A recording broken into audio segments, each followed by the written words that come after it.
नमस्कार, मैं हूं संजय शर्मा। आप देख रहे हैं 4 PM न्यूज नेटवर्क। कौन देता है प्रधानमंत्री को इतनी गालियां? कहां से लोग प्रधानमंत्री पर हमले की बात करते हैं? प्रधानमंत्री बार बार ये बातें क्यों करते हैं? वो मुझ पर हमला कर देंगे, वो मुझे गालियां देते हैं, वो मेरी हानि करते हैं, मानहानि करते हैं। कौन दे रहा है प्रधानमंत्री को गालियां? प्रधानमंत्री जी इतनी शालीनता की हदें लान जा रहे हैं जो नहीं करना चाहिए। इस उम्र में तो बिल्कुल नहीं करना चाहिए। लेकिन प्रधानमंत्री जी ऐसा करते क्यों? कोई आत्महीनता का भाव है उनके अंदर? क्या वो महसूस नहीं कर पाते वो पूरे के प्रधानमंत्री हैं? कुछ तो लोचा है। रामनवमी पर जिस तरह उन्होंने तमाशे किए, वो प्रधानमंत्री पद को शोभा नहीं देता। भारत में जो मीडिया का हाल है, गोदी मीडिया का हाल है, पूरी दुनिया हम पे हंस रही है। और राजनीति में क्या होने जा रहा है, चुनाव में क्या होने जा रहा है, इन तमाम विषयों पर बात करेंगे प्रोफेसर अभय दुबे जी के पास। जहाँ देश के जाने माने पत्रकार हैं, एबीपी चैनल में आप उनको रोज देखते हैं। हम उससे राजनीतिक चर्चा रोज करते हैं।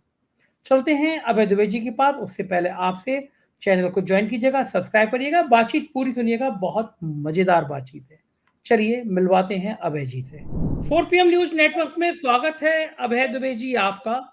रामनवमी का दिन था कल, और बड़ी उम्मीद थी। मुझे तो लग रहा था कि भगवान राम सब शांति से रखें, क्योंकि जिस हिसाब से तैयारियां चल रही थी, बंगाल में अलग बयान आ रहे थे और बीजेपी की तैयारी थी। मुझे लग रहा था कि पहले चरण का मतदान 19 तारीख को है, कल है। और मुझे लग रहा था उससे पहले कहीं ऐसा ना हो कि कुछ ऐसा तनाव पैदा करने की कोशिश कर दी जाए, लेकिन भगवान राम ने इज्जत दांव पे हमारे हम सबकी इज्जत दांव पे थी, बचा ली। कहीं कोई फसाद नहीं। लेकिन एक दूसरी बात, भगवान राम के मस्तक पर सूर्य की किरण आज पहली बार पड़ी। वहां पे मंदिर ऐसा बनाया गया था। प्रधानमंत्री जी को मैंने देखा हेलीपैड हेलीकॉप्टर के अंदर, वो अपने आई पैड पे बैठे, सैंडल अलग रखी हुई थी उनकी, दिखाने की कोशिश कर रहे थे बिना सैंडल उतारे भी भगवान राम के दर्शन कर रहे हैं। अच्छी बात है, हर एक को करना चाहिए। मोबाइल पे, आई पैड पे अगर आपकी मन में श्रद्धा है तो ईश्वर के दर्शन करने चाहिए। लेकिन इन फोटो को खिंचवा के हेलीकॉप्टर में, तो उनका स्पेशली कोई फोटोग्राफर होगा, इन फोटो को खिंचवा के उसको ट्वीट करना। रामनवमी पे उन्होंने 5-7 ट्वीट किए, अपने भाषण राम मंदिर के ट्वीट किए। इसका मतलब है कि एक मैसेज देना चाहते थे, और नारे भी उन्होंने जय श्री राम के लगाए। लेकिन मामले में कुछ गर्मी बनी नहीं। प्रधानमंत्री को इतना नाटक क्या शोभा देता है करना? देखिए, हमारे प्रधानमंत्री का व्यक्तित्व तो काफी नाटकीय है। हम इस बात से इनकार नहीं कर सकते। और पिछले 10 साल में उनकी नाटकीयता तरह-तरह के रूपों में हमारे सामने आई है। आपने आज तक सुना है किसी राष्ट्रपति ने, किसी प्रधानमंत्री ने दुनिया के बड़े देश हों चाहे छोटे देश हों, समुद्र में गोता लगाते हुए तस्वीर खिंचाई हो? समुद्र में दो गोताखोर उन्हें पकड़े हुए हों और वो नीचे जाकर कोई पुरातत्व का कोई हिस्सा निकाल कर उसको दिखा रहे हों, मतलब जो है, ऐसी कोई तस्वीर आपने खिंचाई है, देखी है? क्या आपने देखा है कभी पर पहाड़ों पे बर्फ के बीच में सफेद कपड़े पहनकर साधु बनकर तस्वीर खिंचाई हो? किसी गुफा में तपस्या करते हुए तस्वीर खिंचाई हो? बनारस की गंगा में नाव में जाते हुए 64 कैमरे लगे हुए हों, 64 कैमरे लगे थे उस वक़्त, 64 कैमरे, आपको ध्यान होगा। उसमें तस्वीर खिंचाई हो। तो हमारे प्रधानमंत्री जी में और कोई विशेषता हो या ना हो, नाटकीयता उनके अंदर पर्याप्त है और उसमें उसका कोई मुकाबला कर नहीं सकता है। सोशल मीडिया पर उनकी नाटकीयता के बहुत सारे छोटे-छोटे टुकड़े हमेशा घूमते रहते हैं। लेकिन मैं अभी उसके ऊपर नहीं जाऊँगा। मैं मानता हूँ कि भारत में जो लोकसभा का चुनाव होता है, वो एक गंभीर कार्रवाई है और मैं उसको गंभीरता से ही देखूँगा। भले ही प्रधानमंत्री कितना भी उसको नाटकीय तरीके से और अभिनीत शैली में उसको पेश करने की कोशिश करें। मेरा कहना यह है कि आज रामनवमी थी। ये ऐसा त्योहार है जो बड़े पैमाने पर देश में मनाया जाता है। यहाँ तक कि आदिवासी भी रामनवमी पूरे उत्साह के साथ मनाते हैं सारे देश में। तो प्रधानमंत्री ने चुनावी मंच से जय श्री राम के नारे लगाए और उन्होंने, जैसा कि अभी आप बताया, कि हेलीकॉप्टर में सैंडल उतार के अलग रखे हुए थे और उसके बाद वो अपने इलेक्ट्रॉनिक यंत्र के ऊपर, डिजिटल यंत्र के ऊपर वो सब देख रहे थे। अच्छा, ये तस्वीरें ट्वीट की गई, ये तस्वीरें मीडिया में आई। एक और काम हुआ मीडिया में जिसकी तरफ मैं आपका ध्यान खींचूंगा, वो ये है कि जिस वक्त सूर्य तिलक हो रहा था अयोध्या के राम मंदिर में, सूर्य की किरण से जो रामलला के रामलला की प्रतिमा के मस्तक पर सूर्य की किरण पड़ रही थी, जैसे ही ऐसा करना शुरू हुआ, फौरन टीवी चैनलों की स्क्रीन दो हिस्सों में बट गई। एक हिस्से में सूर्य तिलक हो रहा था और एक हिस्से में आसाम में प्रधानमंत्री जनसभा को संबोधित कर रहे थे और वहां खड़े होकर वो राम जय श्री राम के नारे लगा रहे थे। यानी बिल्कुल दोनों को आपस में मीडिया ने जोड़ दिया। अब आप बताइए ऐसा क्यों किया गया? ये मीडिया के किसी संपादक के दिमाग में विचार आया होगा। मैं आपके सामने रख रहा हूं ये प्रश्न। क्या मीडिया के किसी संपादक के दिमाग में ये विचार आया होगा कि ऐसा किया जाना चाहिए ताकि राम मंदिर में सूर्य तिलक, रामलला के मंदिर में सूर्य तिलक और प्रधानमंत्री की चुनावी सभा एक दूसरे की पर्याय बन जाए? या सुबह सुबह कुछ ऊपर से कोई निर्देश आया होगा या सुझाव आया होगा, निर्देशनुमा सुझाव आया होगा कि भाई ऐसा किया जाए तो आज बहुत अच्छा नजारा बनेगा। मैं ये मानता हूं कि नरेंद्र मोदी चुनाव जीते हैं हारे, वो इस प्रकार की नाटकीयताओं के कारण नहीं होगा। उसकी बुनियाद में इस प्रकार की नाटकीयताएं नहीं होंगी। वो जनता का निर्णय होगा और बहुत ही मतदाताओं का एक बहुत ही छोटा प्रतिशत, बहुत ही छोटा, इसको मैं कहता हूं मतदाताओं का एक माइक्रोस्कोपिक समूह ही इस आधार पर वोट करेगा कि प्रधानमंत्री ने राम मंदिर बनवाया। और वो सर्वे में भी निकल के आता है। सर्वे में 8% से लेकर 2% तक के लोग ही हिंदुत्व और राम मंदिर को मुद्दे के तौर पर चुनाव में महत्वपूर्ण मानते हैं। यहां तक कि जो लोग भारतीय जनता पार्टी के समर्थक हैं और प्रधानमंत्री को दावा करके कह रहे हैं कि उन्हें हम तीसरी बार भी चुनवाएंगे, उनकी निगाह में भी इस मुद्दे का महत्व इतना ही है। वो भी भाजपा और नरेंद्र मोदी को किन्हीं दूसरे कारणों से वोट देना चाहते हैं। वो इस कारण से नहीं वोट देना चाहते उन्होंने राम मंदिर बनवाया था या हिंदुत्व के सिपाही हैं, इसलिए नहीं वोट देना चाहते। तो प्रधानमंत्री ये जो कर रहे हैं, मुझे इसमें ताज्जुब है। मैं मानता हूं कि वो अच्छे रणनीतिकार हैं, मैं मानता हूं कि उनकी कुछ उंगलियां जनता की नब्ज पर भी रही हैं, लेकिन इस चुनाव में लग रहा है कि मामला कुछ थोड़ा सा डिरेल हुआ है। क्योंकि जिसको भ्रष्टाचार को वो प्रमुख मुद्दा बनाना चाहते हैं, वो जनता की निगाह में, उनके समर्थकों की निगाह में भी मुद्दा नहीं है। उनके विरोधियों की निगाह में तो है ही नहीं, उनके समर्थकों की निगाह में भी मुद्दा नहीं है। जो तमाम जिस तरह की वो नाटकीयता कर रहे हैं, इस नाटकीयता का कोई वोटरों के बीच में कोई परचेज नहीं है। भाई दूसरे विपक्ष के पास उतना लोकप्रिय नेता कोई नहीं है, मान ली बात। मोदी के नाम पर भाजपा को अतिरिक्त वोट मिलते हैं, ये भी बात मान ली। वो 2 बार से पूर्ण बहुमत की सरकार बनाते रहे हैं, ये भी एक तथ्य है, इससे कोई इनकार नहीं कर सकता है। मोटे तौर पर तमाम सर्वेक्षणों को देखें, उससे समझ में आता है कि भाजपा पोल पोजीशन में है, विपक्ष से आगे है, ये भी बात मान ली। लेकिन ये सब बातें मानने के बाद में वो कौन से कारण हैं जो मोदी जी को इतना ज्यादा बेचैन कर रहे हैं और वो लगातार इस प्रकार की बातें, इस प्रकार के काम कर रहे हैं, जिनको देख के ताज्जुब होता है। अच्छा, मेरे को एक बात और समझ में नहीं आ रही। इतना ज़्यादा राम मंदिर बनने के बाद मुझे लग रहा था कि इस चुनाव में इतना भयंकर उन्माद होगा, राम मंदिर की इतनी भयंकर ब्रांडिंग होगी, चुनाव में गूंज रहा होगा। लेकिन 2024 और 2019 के मुकाबले में ये चुनाव इतना फीका है अभय जी, लोगों को लग ही नहीं रहा कि परसों पहली मतलब कल सुबह से मतदान शुरू हो जाएगा, 24 घंटे बचे हैं। देखिए फीका। पश्चिमी उत्तर प्रदेश में जहां 8 सीटों पर मतदान होना है, अगर आप वहां के गांवों में जाइए तो आपको आमतौर पर इस मसले के ऊपर काफी खामोशी मिलेगी। वो चुनावी जो गहमा गहमी होती है, वो गहमा गहमी आपको वहां प्राप्त नहीं होगी। लेकिन इसका मतलब ये नहीं है कि जनता के मन में सवाल नहीं है, जनता के मन में मुद्दे नहीं है। मैं ये नहीं मानता हूं। देखिए, बार बार ये निकल के आ रही है कि जनता सबसे ज्यादा बेरोजगारी के सवाल से परेशान है, उसके बाद महंगाई के सवाल से परेशान है, उसके बाद लोगों की जो आमदनियां गिर रही हैं उस सवाल से परेशान है। ये तीनों बातें लोगों के दिमाग पर छाई हुई हैं। अब स्थिति क्या है कि विपक्ष ने ये भी मैं मानता हूं, विपक्ष ने कोई समा नहीं बांधा है। भारतीय जनता पार्टी की तरफ से कोशिश हो रही है, जनता उसकी तरफ ध्यान नहीं दे रही है। विपक्ष भी अगर जो एंटी इनकम्बेंसी है, इस एंटी इनकम्बेंसी को पकड़ के समा अगर बांधती तो फिर बात समझ में आती। इसमें मैं 2 उदाहरण दूंगा आपके सामने।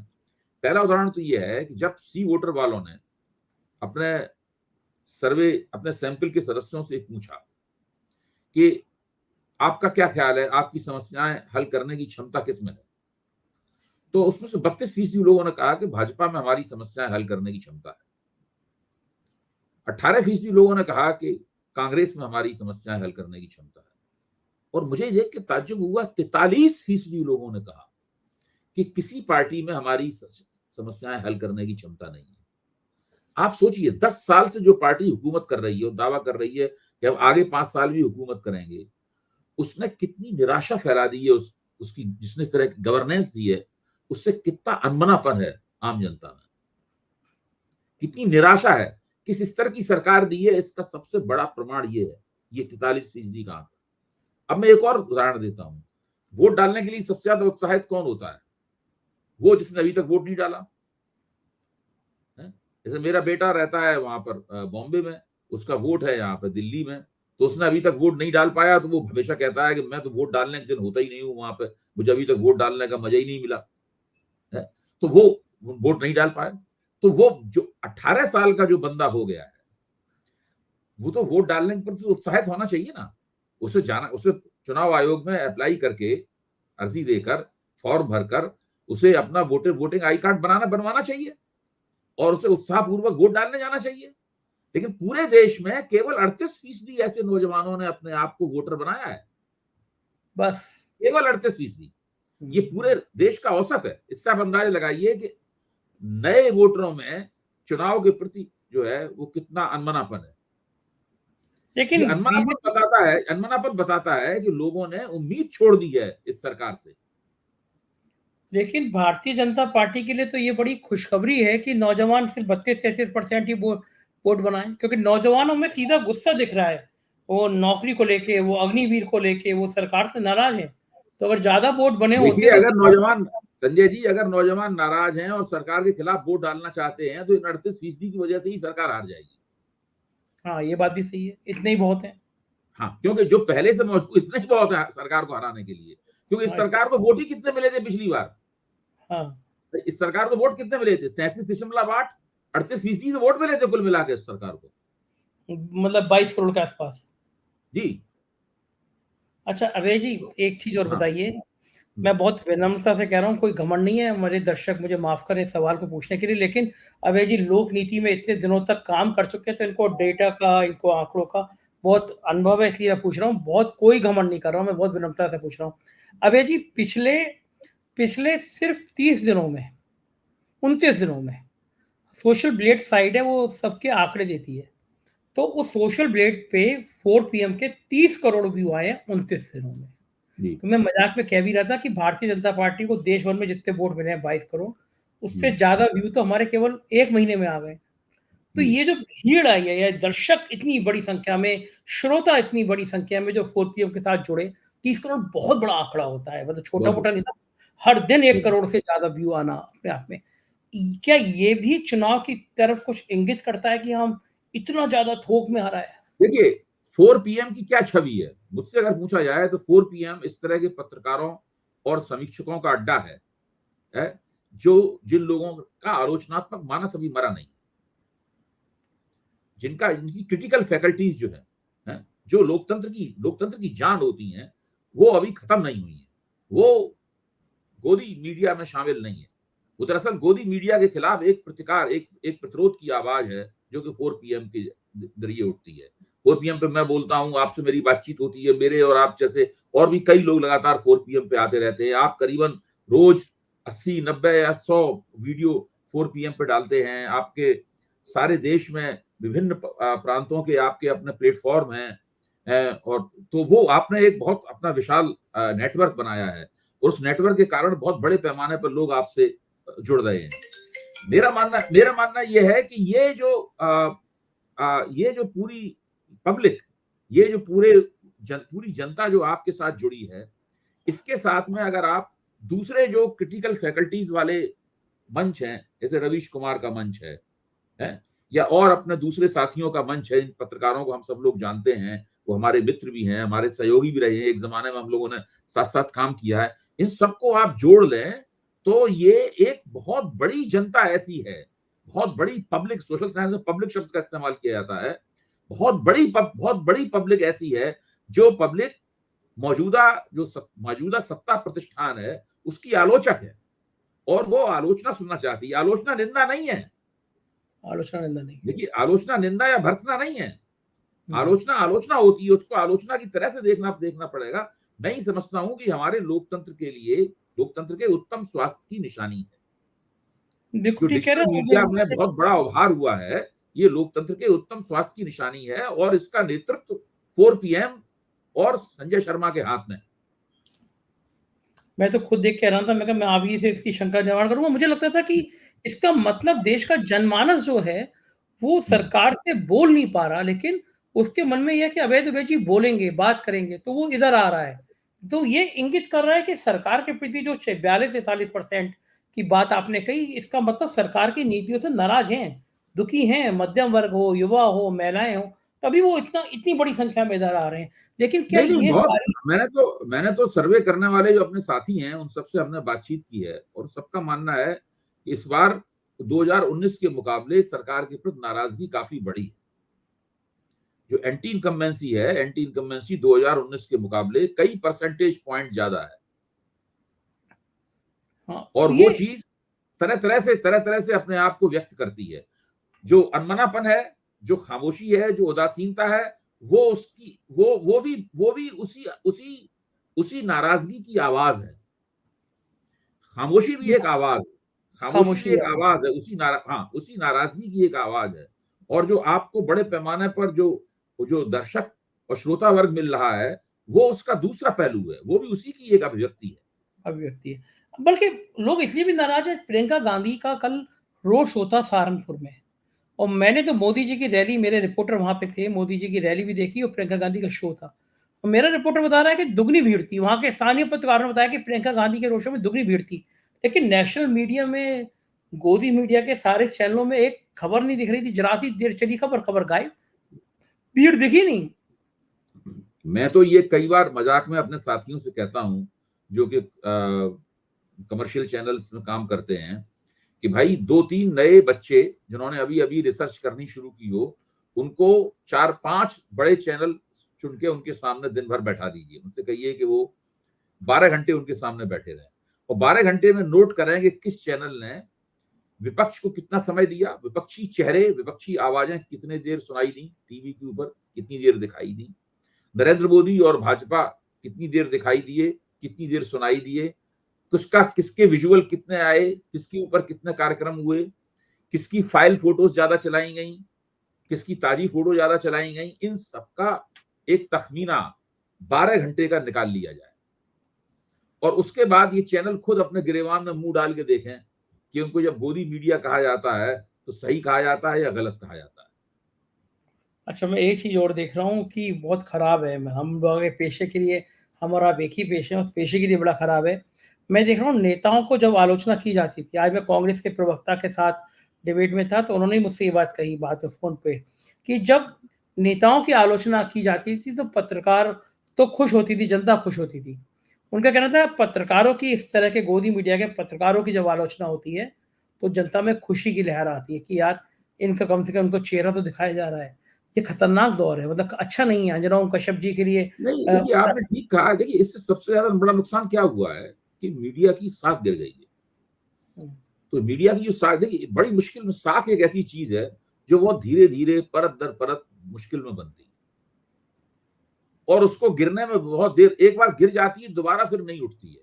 मीडिया की जो टीवी चैनल्स, हर मीडिया का एक भूमिका क्या है, पेडागोजिक रोल है मीडिया का, यानी शिक्षात्मक भूमिका है मीडिया की। मीडिया जनता का राजनीतिक शिक्षण करती है। जब मैंने 2010, 11, 12, 13 के दौरान भ्रष्टाचार विरोधी आंदोलन में मीडिया पे होने वाली जो बहसें हैं उनमें भाग लेना शुरू किया, और बहुत बड़े पैमाने पर मुझे बुलाया जाने लगा विभिन्न चैनलों से, तब मैं बार बार इस बात को महसूस करता था कि हमारा काम जनता का राजनीतिक शिक्षण करना है। अगर हमें कुछ बातें आती हैं सामान्य व्यक्ति से ज्यादा, तो हमारा काम है उसको समीक्षात्मक परिप्रेक्ष्य में, एक आलोचनात्मक परिप्रेक्ष्य में लोगों के सामने रखना, और लोगों के सामने पेश करना कि भाई स्वस्थ लोकतंत्र किस तरह का होना चाहिए, हमारे देश में किस तरह का लोकतंत्र है, स्वस्थ लोकतंत्र की आदर्श छवि क्या है, और उन दोनों के बीच का अंतर क्या है। ये लोगों के सामने रखें तो लोग ऐसे स्वस्थ लोकतंत्र के लिए कोशिश करेंगे, एक आदर्श लोकतंत्र की तरफ हम लोग बढ़ सकेंगे। ये हम लोगों का उद्देश्य था। आज स्थिति क्या है? आज मीडिया पूरी तरीके से प्रबंधित हो गया है। सरकार ने उसको प्रबंधित करने की कोशिश की और मीडिया ने अपने आप को प्रबंधित हो जाने दिया। यहां तक कि मीडिया ने उसके अंदर अपनी भूमिका भी निभाई, जबकि मीडिया मालिक बड़े शक्तिशाली लोग हैं। ऐसा थोड़ी ना है कि सरकार उनका एकदम कुछ का कुछ कर देगी। वो लोग चाहते तो अपनी आजादी का कम से कम एक हिस्सा तो कायम रख ही सकते थे। उन्होंने एक हिस्सा भी कायम नहीं किया। आप देखिए कि जिस दिन अगर कभी नरेंद्र मोदी लड़खड़ाए और उनका जो प्रभा मंडल है वो प्रभा मंडल बुझ गया नरेंद्र मोदी का, तो बहुत दिन तक तो इन मीडिया के वालों को समझ में नहीं आएगा कि वो किसकी तारीफ करें, क्योंकि उनको इतनी आदत पड़ चुकी होगी नरेंद्र मोदी की तारीफ करना। तो उनके जो ढोल मंजीरे हैं वो बेचारे अकेले में पड़े हुए सुस्त पछताते रहेंगे कि हमारा कोई इस्तेमाल ही नहीं कर रहा है। नरेंद्र मोदी के ढोल मंजीरे बजाने, हालत यह है कि नरेंद्र मोदी कोई नई ड्रेस पहन के अगर आते हैं टीवी पे, तो फौरन उनका नक्शे वर्णन शुरू हो जाता है, और अगर आप उस पर आपत्ति करें तो आपका नाम चैनल में बुलाए जाने वालों की सूची से काट दिया जाता है। क्या दौर आ मेरे गया। साथ कभी हो आप, चुका है। अच्छा आपके साथ हो चुका है क्या? हो चुका है एक बार। कभी कल्पना की थी आपने अभय जी कि ये दौर आ जाएगा, इस हद तक गिरने अच्छा का दौर आ देखिए, जाएगा? मैं कोई कांग्रेस का प्रशंसक नहीं हूं। मैं आपको बताऊं कि जब 2012-13 के दौरान हम लोग भ्रष्टाचार विरोधी आंदोलन में कांग्रेस की कड़ी आलोचना किया करते थे, तो भारतीय जनता पार्टी वाले भी किया करते थे। तो भाजपा को लगता था कि वही हमारा आदमी है, और भाजपा वाले मिठाई वगैरह भी खिलाया करते थे, क्योंकि लगता था कि है तो हमारा ही आदमी, भले ही हमारी पार्टी का सदस्य ना हो। आप ये देखिए, उस वक्त भी कांग्रेस ने दूरदर्शन में बुलाए जाने वाले समीक्षकों में की लिस्ट में मेरा नाम था, उसको काटा नहीं कांग्रेस ने। अच्छा, जब मोदी की सरकार आई, हम लोगों ने सरकार की आलोचना की, तो बहुत दिन तक तो भाजपा वाले चकित रहे कि ये अचानक क्या हो गया है। फिर बाद में वो समझ गए कि नहीं भाई, ये तो जो भी सरकार में आता है उसका विरोध करता है, उसकी आलोचना करता है, इसकी पत्रकारिता का तरीका यही है। तो पता चला कि दूरदर्शन ने अपनी सूची में मुझे ब्लैक लिस्टेड कर दिया फौरन। ये कांग्रेसियों ने कभी नहीं किया। हाँ, हम लोग भी देखते थे कि कांग्रेस की कस के आलोचना करते थे। 2014 से पहले फुल पेज लिखते थे कांग्रेस के खिलाफ, लेकिन ना तो सोशल मीडिया पे गंदी गालियाँ कोई लिखता था, ना हाँ, धमकी कोई देता था, ना जाँचें होती थी। ये लेकिन सब नहीं था माहौल। हाँ, देखिए 2013, 2012, 13, 14 में और मोदी जी के आने के 5-6 महीने तक भी इस तरह का माहौल नहीं था। उसके बाद जब मोदी जी ने योजना पूर्वक मीडिया को प्रबंधित करना शुरू किया और अपने विपक्ष के ऊपर हमले करना शुरू किए, जब जवाहरलाल नेहरू यूनिवर्सिटी वाला कांड हुआ, टुकड़े टुकड़े गैंग, गद्दार, ये सब और अर्बन नक्सल, इस प्रकार की फिक्रेबाजी शुरू हुई, तब से ये माहौल शुरू हुआ है। लेकिन बताइए अभय जी, आप आधी दुनिया घूम चुके हैं, 30, 35, 40 देशों में आप घूम चुके हैं, बड़े-बड़े देशों की बात कर रहा हूँ मैं। वहाँ की मीडिया के बहुत सारे लोग आपके संपर्क में अभी भी हैं। ये जो भारत में मीडिया का हाल हो रहा है, लोकतंत्र के परिपेक्ष में जो हाल हो रहा है, पूरी दुनिया हमें कैसे, किन नज़रों से देखती होगी? देखिए, भारतीय लोकतंत्र की क्वालिटी के बारे में सारी दुनिया संदिग्ध है। दुनिया एक बात मानती है कि भारत के अंदर चुनाव होते हैं, चुनाव के जरिए सत्ता में परिवर्तन होता है या सत्ता को आगे के 5 साल मिलते हैं। ये तो बिल्कुल स्पष्ट है। इतना भारतीय लोकतंत्र का ये जो हिस्सा है, ये अपने आप में स्थापित है। लेकिन लोकतंत्र तो चुनाव के अलावा भी कुछ और है ना। इसके अलावा भारत में लोकतंत्र की क्वालिटी संदिग्ध है, क्योंकि जिस प्रकार की भाषा का इस्तेमाल होता है, जिस प्रकार से विपक्ष की उपेक्षा होती है, विपक्ष को राष्ट्र निर्माण में सक्रिय भूमिका देने से सरकार परहेज करती है, विपक्ष के प्रति तिरस्कारपूर्ण रवैया अपनाया जाता है, और जितना समर्थन मिला नहीं है भारतीय जनता पार्टी की सरकार को, जितना बड़ा बहुमत उसके पास होता नहीं है, उससे ज्यादा बड़ी जगह घेरने की वो लोग कोशिश करते हैं। अच्छा, आपने कभी सुना है नरेंद्र मोदी से पहले किसी प्रधानमंत्री या उसके समर्थकों को कहते हुए कि मुझे केवल भाजपा का या किसी कांग्रेस के प्रधानमंत्री को सुना है, या किसी संयुक्त मोर्चे के प्रधानमंत्री को सुना है आपने कि मुझे केवल इसी का प्रधानमंत्री मत मानिए, मैं तो पूरे देश का प्रधानमंत्री हूं? क्या नरसिंह राव ने कभी ये बात कही? 5 साल तक प्रधानमंत्री रहे। अटल बिहारी वाजपेयी ने भी कभी ये बात कही, वो 6 साल तक प्रधानमंत्री रहे। कुछ दिन तक देवगौड़ा प्रधानमंत्री रहे, कुछ दिन तक इंद्र कुमार गुजराल प्रधानमंत्री रहे, राजीव गांधी प्रधानमंत्री रहे 5 साल तक, इंदिरा गांधी कई बार प्रधानमंत्री रही, जवाहरलाल नेहरू कई बार प्रधानमंत्री रहे। कभी आपने ये वक्तव्य किसी के मुंह से सुना आज तक? हमेशा ये असुरक्षा नरेंद्र मोदी के मन में क्यों है? लोग मुझे प्रधानमंत्री नहीं मानते हैं अपना। देखिए, आप नरेंद्र मोदी तो बहुमत के प्रधानमंत्री हैं। अगर अल्पमत का प्रधानमंत्री हो, यानी मोर्चा सरकार का प्रधानमंत्री हो, जिस जिस क्षण उसने प्रधानमंत्री की शपथ ले ली, वो पूरे देश का प्रधानमंत्री हो गया। ठीक बात है, बिल्कुल सही बात है। उसके लिए आपके पास 450 सीटें हो या आपकी पार्टी के पास 200 सीटें हो या 150 सीटें, उससे क्या फर्क पड़ता है? अगर संसद में आपने एक बार अपना बहुमत साबित कर दिया, एक पार्टी की सरकार हो चाहे मोर्चा सरकार हो, क्या फर्क है? तो सारे देश के प्रधानमंत्री हो गए और उस दिन नहीं रहेंगे जिस दिन आप अल्पमत में आ जाएंगे, ठीक बात है। ये तो चुनाव आ जाएंगे। तो इतना तो असुरक्षित क्यों? ये असुरक्षा जो है, ये एक तरह की आत्महीनता है, एहसास कमतरी है, इंफीरियरिटी कॉम्प्लेक्स है। ठीक बात है। इंफीरियरिटी कॉम्प्लेक्स, एहसास कमतरी बोलते हैं। ये इस तरह की ये वो चीज है जो बार-बार इन लोगों को मजबूर करती है कि चीख-चीख के कहें हम सारे देश के प्रधानमंत्री हैं, हमारा प्रधानमंत्री सारे देश का प्रधानमंत्री है। मैं तो अखबारों में भी लिख चुका हूँ, आखिरकार ये बात आती कहां से है? हाँ, ये डर कहां से आता है? मतलब ये कहीं मन में संकोच है कि हमारी इज्जत लोग नहीं करते, हमको प्रधानमंत्री नहीं मानते, हमें इसीलिए गाली बार-बार कहना पड़ता है कि मोदी के साथ ये हो रहा है, मोदी के साथ वो हो रहा है, मोदी को देखो अब इतनी गालियां मिल गई। अब मोदी की गालियां जो है वो मोदी को 92 गालियां मिल गई, 95 गालियां मिल गई। ये सब क्यों होता है? आपने किसी प्रधानमंत्री की इस तरह की बात करते सुना कभी आज तक? कभी नहीं सुना, देश में कभी नहीं सुना। ये बात बिल्कुल ठीक है कि इस दौर में पहली बार हम इस तरह की बातें देख रहे हैं और इस तरह की बातें सुन रहे हैं। बहुत-बहुत शुक्रिया अभय जी, आज इतनी बढ़िया सी बातचीत हुई हम लोगों की, बहुत आभार, थैंक यू। तो ये थे अभय दुबे जी, आपने सुना और आपने महसूस किया कि आज की बातचीत में अभय दुबे जी ने किस हद तक आपको समझाने की कोशिश करी है। मुझे यकीन है आप समझ गए होंगे कम से कम। अब तो आप मानेंगे कि देश का मान और सम्मान कैसे बचेगा। सोच समझ के वोट दीजिएगा। आपका एक वोट देश की दिशा बदल सकता है। बने रहिए, चैनल को ज्वाइन कीजिएगा, सब्सक्राइब करिएगा। शुक्रिया, थैंक यू।